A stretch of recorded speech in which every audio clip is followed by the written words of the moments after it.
92.3 Radyo 5 True FM. Dito tayo sa totoo. Kapatid, halika na! Samahan nyo na nga po ang inyong Kuya. Opo, ako po si Kuya Poy para sa ating programang pangpananghalian talaga. Kahit na medyo kunukulang sa lasa, ang inyong ang inyong kinakain dyan, kulang sa alat, kulang sa tamis, kulang... Ay naku, kami na nga po. Ang idagdag nyo dyan at ang mga yummy, mga malalaman at malasang malasa na mga kwento na hatid ng ating H2H Heart to Heart. Ganoon. Kaya halika na, ito na nga po ang inyong bagong tambayan tuwing pananghalian. Ang Heart to Heart natin dito sa 92.3 Radyo 5 True FM. Tumpak, tumpak! At dahil nga po patuloy ang inyong suporta mga kapatid sa ating programang Heart to Heart. Kinikilig ako. Pinapakilig nyo kami dito.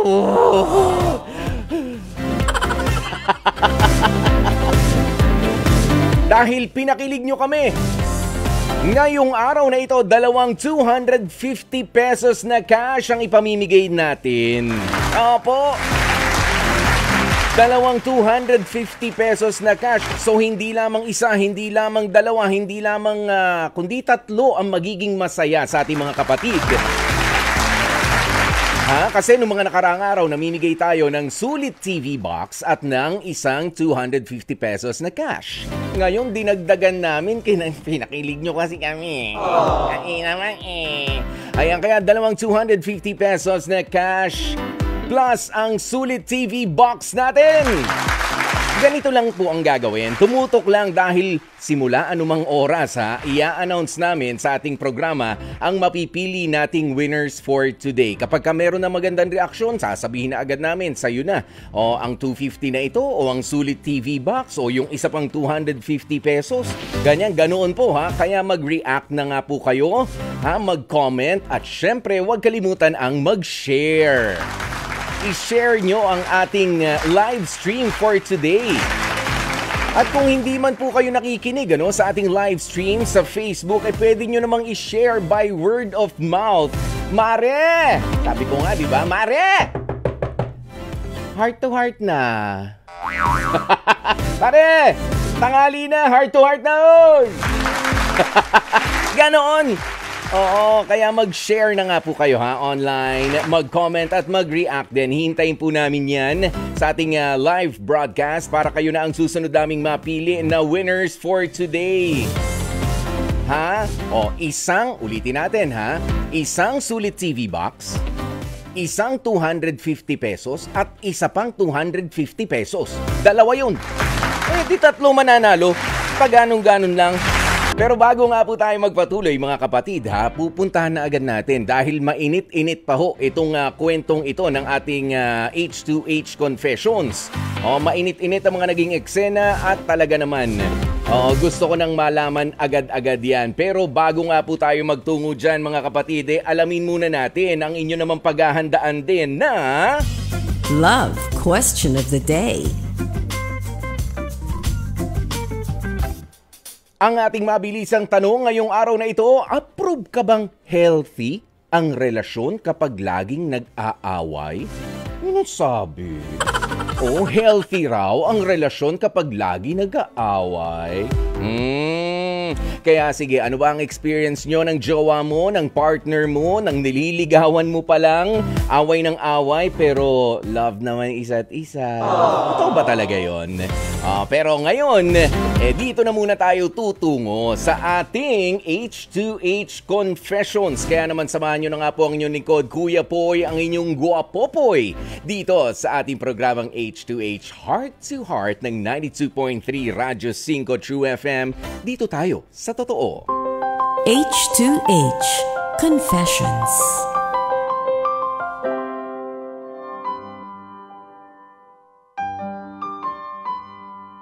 Ihahatid lang daw sana nitong si Pablo galing sa inuman ang best friend ng girlfriend niyang si Erica. Pero ang sana'y pagmamagandang loob ay sinamantala ni Pablo. Matapos na idiretso niya para ma-check-in sa hotel ang best friend ng girlfriend niya. Kaya si Pablo sising-sisi sa matinding kasalanang nagawa niya sa kanyang girlfriend na si Erica. Kaya naman si Pablo, Kaya naman si Pablo takot na takot sakaling iwanan siya ni Erica, oras na malaman nga yung ginawa niyang kataksilan, kapiling, ang best friend pa mismo nitong si Erica. Kaya naman Pablo, magandang tanghali sa'yo. Magandang tanghali, Kuya Poy. Kailan ba nangyari itong pagmamagandang loob mo? Nung May 8 po, Kuya Poy. May 8. May 8 lang. Okay, sandali. Dito sa inuman na pinanggalingan ninyo, sino-sino ba ang magkakasama? Yung best friend po niya sa GF ko din po. Kayong tatlo lang o silang dalawa lang magkasama sa inuman and then... Bali, may kasama din po akong tropa. Nagsiuwian na po kaagad din kasi. Kasi mga lasing na. Naiwan lang po kami. Ayan, pero ito naman na maitanong ko sa'yo, no? Ayan ba, ako... Kasi, ano yung pinanghatid mo ba? Motorsiklo o sasakyan? Sasakyan po. Ayan, delikado ang magmaneho kapag ka ikaw ay nakainom. Kumusta ba ang pagiging lasing mo noon? Kasi hindi mo naman pwedeng sabihin na ikaw ay sober na sober dahil nga ganyan. Pero ito na nga muna ang tanong ko. Ikaw ba ay dati nang may itinatagong pagnanasa dito sa best friend ng girlfriend mo? Wala naman po, Kuya Poy. Bali, first time ko lang din po siya nakasama sa inuman. Okay, first time mo nakasama sa inuman. And then, sino ba nagyaya? Siya ba o ikaw? Kasi broken po siya nun, Kuya Poy. Parang dinadamdam niya yung pagka-break niya nung boyfriend niya. So, dahil sa kanya kaya nag-inuman? Ganoon? Opo. Parang ganon po. Ang tanong ko pang isa, bakit hindi naman sumama yung girlfriend mo na ihatid si best friend? Bali po nagpahinga na rin po siya. At wala naman po yung girlfriend ko sa akin. Pero hindi nga yun ang nangyari. Ikaw naman, alam mo naman broken yung babae. Masasabi mo bang, aaminin mo ba? Kung tatanungin kitang, sinamantala mo rin kasi. Dala po ng alak siguro, Kuya Poy. Yan na, nasisi na nga. Sabi na, nasisi na yung alak, pero kaya mo pa magmaneho noon. Di ba? Opo, Kuya Poy, kaya ko pa. Kayang-kaya. Ibig sabihin, hindi pa ganun kalasing. Hindi pa. Pero, eto nga, kaya ko tinatanong, baka dati ka nang merong itinatago Kasi kahit may ala, kahit wala, hindi ka naman basta hihirit ng ganun. Pumalag ba, tumanggi ba itong best friend ni girlfriend? Sa yaya mong yun? Hindi naman po. Kasi bigla na rin po akong hinalikan. Uy. Ang sagot niya ay halik. Kumbaga, pwede ba tayong mag-check-in? Opo, kaya napaisip ako mag-check-in. Kaya po Sandali. Ito bang best friend ng girlfriend mo? Matagal na? O tinatawag-tawag niya lang na best friend pero nito lang naman niya nakilala? Kasi ganyan tayo ngayon no? Kung sino yung ka-close. Yung sa iba, kung napapansin mo rin, Pablo, kung napapansin mo, BFF yung tawag, parang... Last year lang naman sila naging magkaibigan. Anong klaseng best friend ba to? Mula pagkabata? Mula nung high school? Elementary? Ano? Mula po nung high school. Kaklase niya po yun. Naku, kaklase pa Nakuwento po ng girlfriend. Pero ayan na. At nangyari na nga ang hindi dapat mangyari. Opo, Kuya Poy. Kailan mo na-realize yan? Nung natapos na yung ginawa ninyo? Right after nun? O pagka-check out nyo pa lang? O parang ilang araw pa? Bali, nung pagka-checkout po, Kuya Poy, parang biglang napaisip ako na mali pala yung ginawa ko. Yan yung sinasabi natin na mag-iisip muna bago kikilos. Diba? Hindi yung kikilos muna bago mag-isip. Dahil hindi talaga magiging maganda yan. Pero hindi ka man lang ba nagdalawang isip kahit na nandun na kayo sa kwarto? Wala na. Dala na ng init ng katawan. O, Kuya Poy, saka may tinatawag po siyang pangalan Kakawit ko po siguro yung ex niya. Kaya parang nag-init po sa akin siguro Kuya Poy. Lasing din eh. Oh, broken. So, hindi lang pala broken-hearted. Broken legs din siya, no? Biglang bumubuka na lang basta. Bihira naman yan. Ang dala po ng kalasingan Kuya Poy. Naging kahawig ko po yung ano niya. Oo, pero sige, tatanungin na rin kita. Lalaki sa lalaki lang. Sino ba ang mas okay? Yung girlfriend mo o siya? Siyempre po, Kuya po, yung girlfriend ko po. Pero iba rin yung experience, iba rin yung excitement habang ginagawa niyo yun. Kasi hindi ako bilang isang lalaki rin, kapag hindi ko naman gusto yung ginagawa sa akin, walang laban. Kumbaga, hindi lalaban ang panderby kung hindi mo naman kursunada. Ganyan. 'Di ba?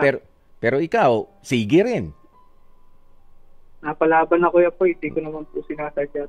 Nanggigil na rin. Ngayon, ano naman itong kinakatakot mo? Bakit? Pinagbabantaan ka ba na isusumbong ka? Opo, parang nagpapahiwatig po doon sa mga post niya po eh. Na ano? Anong sinasabi doon sa mga posts niya? Na may naka-undaw siya nung May 8 may nakasama daw siya. Okay. Ano naman yung reaction dyan nung best friend niya na girlfriend mo? Bali, tinatanong po ko, kasi ako po yung kasama niya eh. Gabi na yun. Ano sinabi mo? Tinatanggi ko po. Kasi syempre magagalit po. Pagka may nalaman na nag-check-in kami or may nag-usap kami o may nangyari. Naturalmente. Talagang magagalit yun. Ayan, pero nauna ka naman magalit eh. Kaya nga nagkaroon ng laban. Kayo nung best friend. Hindi. Ayan, nagngalit ang mga ugat ng gigil.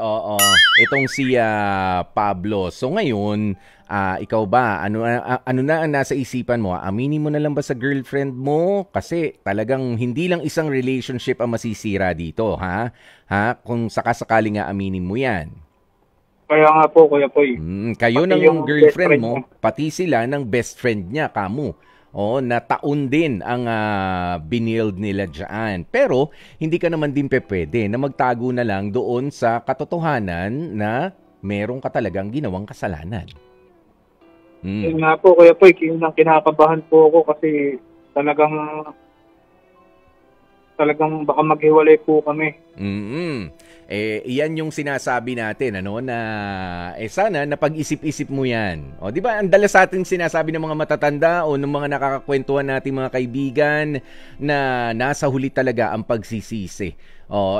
Yan, kahit na paulit-ulit, ganoon nga yan. Masarap lang sa una, pero, tila wala nang ginhawa pagkatapos noon. Sandali lang yun, ha? Nabuo nyo ba yung 3 hours? Hindi. Natapos naman din po eh. Kasi nakapagpahinga, natulog din po kami. Nakapagpahinga. Tapos pagkagising, bali parang nagkagulatan po kami. Nagkagulatan dahil? Kasi nahimasmasan na po. Nahimasmasan. Okay. Sige. Nag-shower kayo? Hindi po. Hindi na. Sana nag-shower kayo.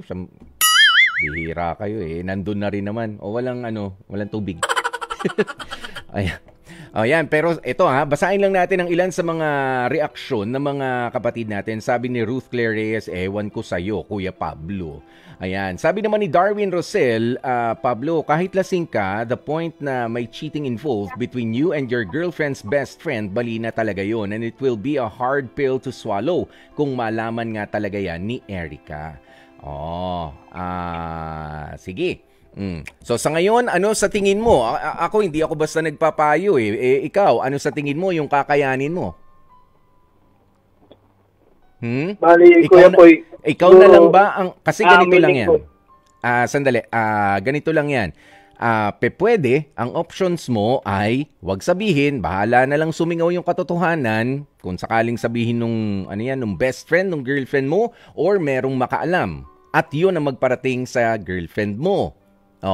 Pero pwede rin naman na ikaw nang umamin sa girlfriend mo bago pa niya malaman sa iba. Yun lang ang pagpipilian mo, wala nang iba.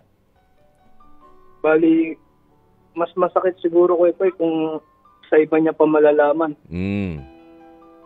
Siguro mas mabuti sa kahit mahirap, masakit sa akin namang galing. Ayan, kung pero ano yung magiging pasya niya. yes, yan, nandiyan na tayo ha, katapangan yan. Okay, kapag ka tayo mga kapatid ay may ginawang kalokohan, kailangan meron din tayong katapangan ha, sa pagharap doon naman sa mga consequences ng pag-amin. Kaya ikaw, kakayanin mo ba yung consequences? Can you endure the pain na ikaw ay maaring iiwanan ka nitong si Erica?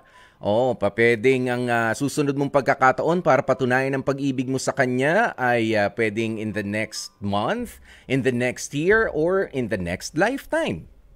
Kakayanin mo ba yon, Pablo? Kakayanin ko po, Kuya Poy. Na ikaw na ang magsasabi kay Erica. Opo, Kuya Poy. Para ako naman din po yung talagang punot dulo ng kung mga magiging lalaki na lang po ako, tatanggapin yung mga bagay na masasakit. Oo, kailangan talaga yan. Total, natukso ka doon sa panandaliang saya na inoffer ng pagkakamali at nasisinyo na naman nga ang alak. Nang dahil sa inyong, I'm sorry nang dahil sa inyong kalandian. So ngayon, good luck na lamang sa'yo, no? Kung sakasakali na mapatawad ka, pero I'm quite sure na meron talagang pag-aaway yan, merong paliwanagan. Swerte ka kung hingan ka pa ng paliwanag nitong si Erica, ni girlfriend. Pero kung hindi ka nahingan ng paliwanag, kailangan mo lang din talaga na maghintay ng tamang panahon para kayo ay makapag-usap. Ha? Ganun naman yan. Huwag tayong magiging makulit. Kasi iba-iba ang tanggap ng mga tao sa natural. Hindi naman magaan na problema yan Yung ginawa mo, Pablo, naintindihan mo yon? Opo, Kuya Poy, talagang labis na masakit po yun sa aking girlfriend. Kahit na baliktarin natin yung sitwasyon, talagang minsan, meron yung sa dami ng sinasabi ng tao, may mga pagkakataon na, teka, wag muna tayo mag-usap. Hindi ko pa ma-absorb to hindi ko pa bigyan din natin ang espasyo kung sakaling yun ang hihingin. Pero sabi ko nga, kung hihingan ka ng paliwanag, sige. Mas madaling sabihin ang katotohanan, mas madaling magpaliwanag kung katotohanan yung sasabihin mo. Pero pag sinabi rin na dumistansya ka muna, gusto ko munang mapag-isa, ibigay din natin yan doon sa taong nagawan natin ng kasalanan. Until such time na tayo ay tawagin nila at tayo ay mangumusta at i-entertain ulit para makapagpaliwanag. Ha, Pablo?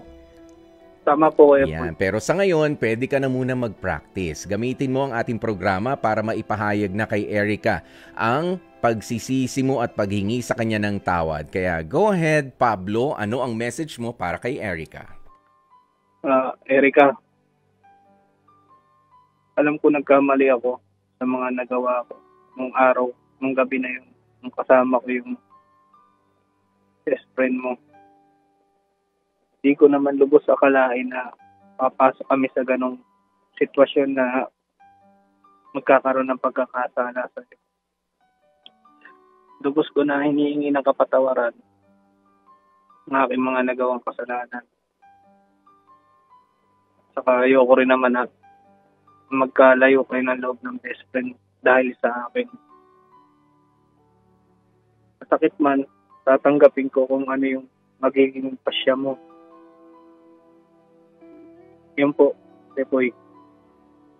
Maraming salamat sa iyo, Pablo, at good luck na lamang at ituloy mo na lang yung pag-amin na yan dahil wala namang ibang paraan kundi ang tanggapin ang katotohanan at maging matapang sa pagtanggap ng mga consequences nga ng ating naging pagkukulang.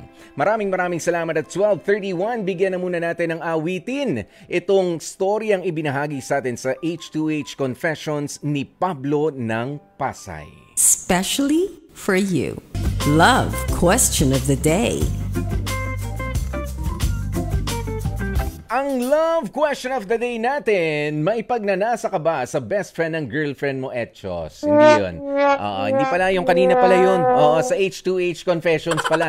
Eto talaga yung tanong natin.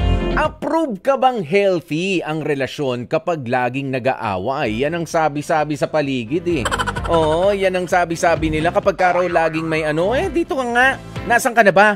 Oo, ba't kasi nandiyan? Yung mga laging ganun, susungit-sungitan. Pero yun daw, yung mas naglalabing-labing, naglalambingan lang daw, yan ang hirit ng iba. Eto na nga po ang inyong mga kasagutan, mga kapatid. Sabi ni Bryant Mongcal, normal sa relasyon ang nag-aaway. From being a simple magjowa to mag-asawa, which makes it a happy o healthy relationship. Ang hindi healthy ay yung nag-aaway kayo sa mga simpleng bagay araw-araw. Minsan kasi yung pag-aaway sa mga simpleng kadahilanan ay sign naman ng pagkawala na ng tiwala sa isa't isa. Ayan, sabi naman ni De Guzman, King Du Trixie, sabi toxic. Char, ayan, lagi kami nag-aaway pero hanggang ngayon kami pa rin, pampatibay nga yata ng relasyon yung pag-aaway. Yun lagi nag-aangilan. Si Maxine Tolentino sabi niya, yes, dahil dyan malalaman natin kung gaano nga ba katibay ang relasyon. Sa mga away, hindi ba pwede sa iba? Talaga? Sabi naman ni Jonah Plateha, hindi po kasi kami pong mag-asawa, pag may problema, pinag-uusapan talaga namin ng mahinahon. Kasi ayaw namin masanay na kapag ka nag-aaway ay ahantong sa taasan ng boses at kawalan na ng respeto sa isa't isa. To the point na masasaktan nyo na ang damdamin ng bawat isa. At pwede naman po kasing, pwede pa.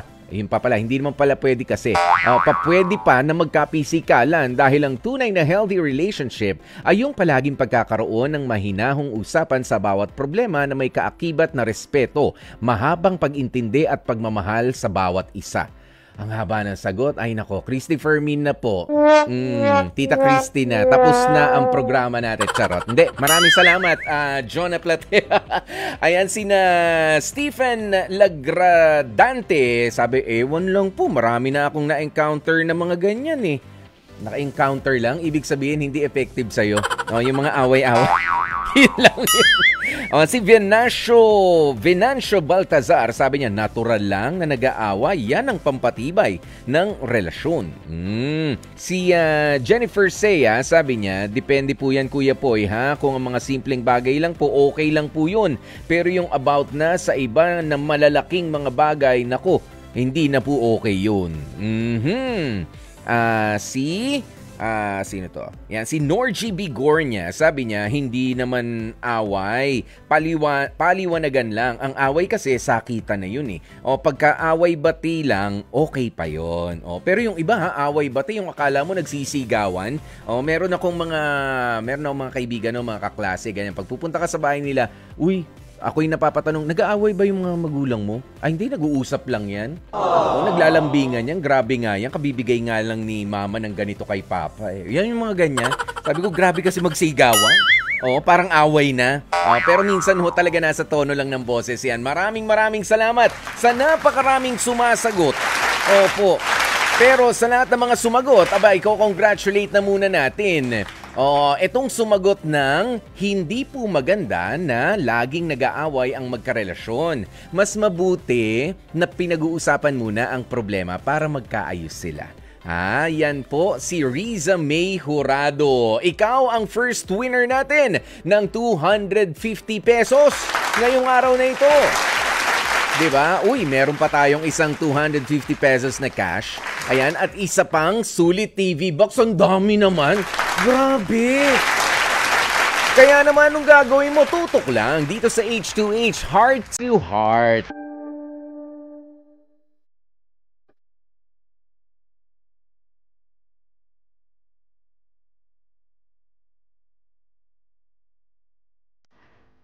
Dear Kuya Poy, magandang araw sa inyo at sa lahat ng mga palaging nakatutok at sa lalo pang dumaraming nakikinig ng programang Heart to Heart sa 92.3 True FM. Ako po si Maynard, 38 years old, mula dito sa Balintawak, Quezon City. Bukod sa problema sa love life ay isa rin sa ilalapit ko sa inyong programa ang kawalan ng pag-usad ko sa aking sarili nang dahil sa ginagawa kong pagsuporta sa pamangkin at iba pang mga kamag-anak ko. Kuya Poy, hindi ko alam kung mali ba ito. Pero kasi until now ay nakikitira pa rin naman ako sa ibang bahay ng aming pinsan. Given na halos 40 anyos na ako, And yet, wala pa rin akong naipupundar na para naman sa akin. Mahirap lang sa parte ko dahil hanggang ngayon ay nakaasa pa rin sa akin ang mga kamag-anak ko na tinutuluyan ko rin. Minsan napapaisip tuloy ako kung kaya ko bang tumulong sa mahal ko sa buhay kasi to be honest, kakarampot lang talaga ang kinikita ko sa pinapasukan kong trabaho ngayon. Kaya siguro ito rin ang dahilan kung bakit hanggang ngayon nga ay wala pa rin akong nakakarelasyon. Siyempre, ano na lang ang ipanggagastos ko kung sakaling gustuhin kong magka-girlfriend? Hindi naman pwedeng daldal lang o laway lang ang puhunan sa panliligaw, hindi po ba? Anong ipanreregalo ko kung hindi ko naman ma-afford na makipag-date sa napupusuan kong babae? Kaya nga naiisip ko na lang talaga na baka tatanda na lang akong tumutulong sa mga kamag-anak ko. Hindi naman ako nagrereklamo, Kuya Poy, pero kasi hanggang kailan ba ako ganito? Kapag nagsabi naman ako sa amin, baka lumabas pa na nagbibilang na ako ng mga naitutulong ko sa pamilya ko naman. Hindi ko alam kung ano bang tamang paliwanag ang gagawin ko para mabuksan ang isipan ng mga mahal ko sa buhay. Tumatanda na rin ako at siguro naman hindi naman masama na magkaroon din ako at mangarap para sa aking sariling pamilya. Maraming salamat sa pagkakataong maibahagi ko ang aking storya sa inyong programa at umaasa ako na kahit papaano ay mabibigyan niyo po ako ng payo sa pinagdaraanan kong problema ngayon. Lubos na gumagalang, Maynard. Especially for you. Itong ibinahagi sa atin ngayon ni Maynard para sa ating Dear Kuya Poy story. Alam mo Maynard, walang masama sa pagtulong, lalo na nga sa mga mahal mo sa buhay, lalo na sa iyong pamilya. But the fact na alam mong kinukulang na at wala na nga na natitira para sa iyo namang sarili, mali naman yon. Dapat ikaw, alagaan mo rin yung sarili mo sa mga konting Siyempre, sa mga pangangailangan mo, kung meron silang pangangailangan na gusto mong ibigay, kapag ka sobra yung para sa'yo, meron ka dapat na iipon, sabi mo magka-40 ka na, pwede mong i-share sa kanila. Pero kung yung para sa'yo din naman yun. Kasi ganito yan, kailangan tumagal yung panahon na ikaw ay nakakapagpasaya rin sa kanila. Mahirap yun, nalulungkot ka na, at para ka na lang nagtatrabaho para sa kanila. Hindi ka naman siguro nila inuobliga na magtrabaho na lamang para sa iyong mga pamangkin, para sa iyong mga kapatid, hanggang sa mga pinsan mo. Hindi ka naman siguro inuobliga. Baka yan ay obligasyon na ipinatong mo sa sarili mo. Iniatang mo sa mga balikat mo. Mali iyon. Okay? Masarap na tayo ay nakakatulong. Pero dapat yung pagtulong natin ay nakakapagdulot sa atin ng saya. Hindi nung pagsisisi na parang pagka ibinigay mo ng isang bagay, kaya yan ay serbisyo o yan ay material na bagay o pera, sasabihin mo, teka, paano naman ako? Kapag tayo ay nagbigay. Diba sabi nga, be a cheerful giver. Oo, yung masaya ka sa ibibigay mo kahit ano pa yan. Yung walang pagsisisi na, teka, ba't ko binigay yun? Pagkatapos, paano naman ako? Yan. Sa ngayon, ang regalo na magandang ibigay mo sa sarili mo ay panahon para sa sarili. Yan. At syempre, makaipon ka naman ng para sa iyo din. At turuan mo rin ang mga kamag-anak mo na sila naman ay kumita rin ng kwarta na para sa kanila. Walang masama sa pagtulong, basta yung kaya mo lang. O yung masaya ka, nakangiti at walang pagsisisi sa mga iniaabot mo sa kanila. Ganoon yon, Maynard. Huwag mong puwersahin ang sarili mo. Pero eto, dahil nga sabi ko kanina, pinakilig nyo po kami, dito na natin tatapusin ang ating Dear Kuya Poy. Kaya naman, eto na nga ang ating mga winners. Kanina in-announce na natin yung isang winner ng 250 pesos na cash. Ayan, eto naman, i-announce na natin muna ngayon ang ating winner naman ng Sulit TV na si Josephine Metas at nanggaling ang kanyang kasagutan sa Love Question of the Day. Josephine Metas! Salamat! And congratulations! At ang isa pa nating winner ng 250 pesos na cash ay nagmula naman dito sa H2H Confessions ang kanyang advice o reaksyon doon sa ating nakausap kanina si Olive Enriquez. Congratulations! Ikaw ang winner nga ng 250 pesos na cash. At syempre, ganito lamang po ang aming paalaala ha, para po sa mga nananalo ng Sulit TV natin at ng 250 pesos na cash na ipinamimigay dito sa ating programang H2H. Meron po kayong 24 hours to confirm para makapag-exchange tayo ng details kung paanong mapapasa inyo ang inyong mga napanalunan. Dahil kung hindi po, hindi naman namin itatapon yan. Ibibigay natin doon sa iba na mas mabibilis ding sumagot. One day ang expiration ha, sayang. Oo, one day ang expiration, dapat sumagot kayo at kung hindi, posible na ma-void nga, makansela yung pagkapanalo nyo. Sayang naman. Kaya talaga. Ayan, pero maraming salamat po muna. Alam ko, bibihira naman yung ganyan sa ating programa, no? I-extend pa natin yan kung sakasakali para doon sa iba na mas deserving. Ganoon yun eh. Maraming salamat po sa inyong pagtutok, sa inyong pag-share mga kapatid. Bukas, magkarinigan po ulit tayo dito sa ating paboritong tinututukan tuwing pananghalian. Ito po ang H2H Heart to Heart with yours truly, Kuya Poy, ang inyong guwapopoy. Dito sa 92.3 Radyo 5 True FM. Dito tayo sa totoo.